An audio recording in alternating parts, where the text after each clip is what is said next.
नमस्कार दोस्तों, आज के वीडियो में हम बात करने वाले हैं एम्स गोरखपुर के एक फर्जीवाड़े के बारे में।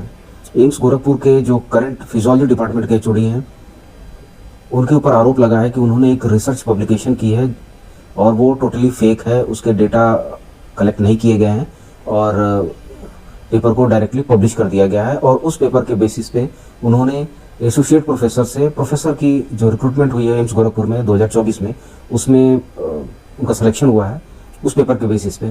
तो ये क्या है पूरी घटना, इस पर हम आपको विस्तार से बताएंगे और इससे आपको शायद कुछ सीखने को भी मिलेगा। तो एक छोटा सा डिस्क्लेमर बता देता हूँ आपको कि जो भी न्यूज़ है वो that is totally based on the news published on various newspaper and available on internet. तो इसमें मेरी तरफ से कुछ नहीं है।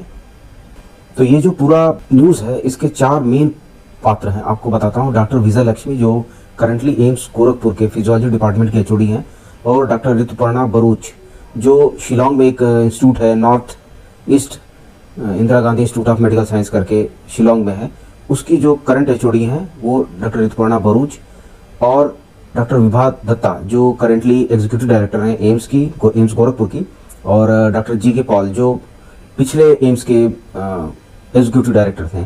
तो ये 4 मेन लोग हैं। तो इस पूरी जो स्टोरी है वो इन्हीं 4 लोगों के इर्द गिर्द होगी। तो आपको मैं चलिए विस्तार से बताता हूँ।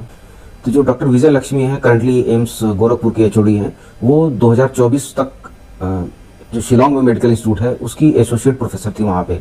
और वहाँ पे जो उनकी एचओडी थी वो डॉक्टर ऋतुपर्णा बरूच थी। 25 जुलाई 2024 को एक इंटरव्यू होता है for the post of professor physiology department AIIMS Gorakhpur के लिए। उसमें डॉक्टर विजय लक्ष्मी का सिलेक्शन हो जाता है और सिलेक्शन के कुछ टाइम बाद, यानी अब डॉक्टर ऋतुपर्णा बरूच ने जो उनका सब पब्लिकेशन था उस पर क्वेश्चन मार्क लगाया है और उन्होंने कहा है कि डेटा कलेक्ट नहीं किया गया है और पेपर डायरेक्टली पब्लिश कर दिया गया है। इसके लिए उन्होंने जो जर्नल है, क्यूरियस जर्नल है, और उसको भी ईमेल किया है, और जो एम्स गोरखपुर के करंट एग्जीक्यूटिव डायरेक्टर हैं उनको भी ईमेल करके उन्होंने इसकी कंप्लेंट की है। जैसा कि मैंने आपको पहले बताया कि इस कहानी में टोटल 4 पात्र हैं। उसमें से एक है डॉक्टर जी.के. पॉल का क्या रोल है वो मैं आपको बताता हूँ। Doctor GK. पॉल जब इनका इंटरव्यू हुआ था उस टाइम के एग्जीक्यूटिव डायरेक्टर थे। तो इनका इंटरव्यू हुआ और उसके जस्ट 2 दिन बाद इनका सिलेक्शन हो गया।